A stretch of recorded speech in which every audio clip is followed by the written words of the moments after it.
इस क्वेश्चन में बहुत से लोग क्या करेंगे कि इसको डिवाइड करके चेक करेंगे whether this is terminating decimal और नॉन टर्मिनेटिंग डेसिमल, राइट। लेकिन मैं आपको यहाँ पर दो इंपॉर्टेंट पॉइंट बताऊंगा, और ये इंपॉर्टेंट पॉइंट जो होगा अगर आप नोट डाउन कहीं कर लेते हैं तो आपको ये आगे बहुत काम आने वाला है, राइट। और इसी इंपॉर्टेंट पॉइंट से ये क्वेश्चन आपका इजीली सॉल्व हो जाएगा।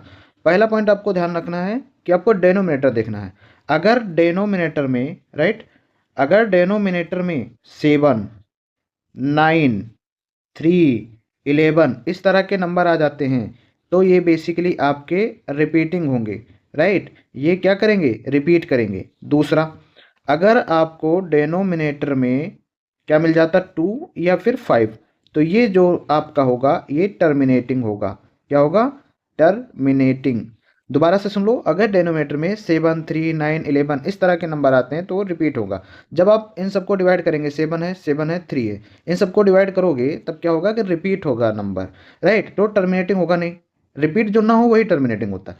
और अगर 2 और 5 अगर आप कहीं डेनोमिनेटर में देखें तो बेसिकली आपका टर्मिनेटिंग होगा, राइट। तो ऑप्शन 3 में अगर आप देखें 1/2, राइट, तो 1/2 है तो ये क्या होगा, टर्मिनेटिंग डेसिमल होगा।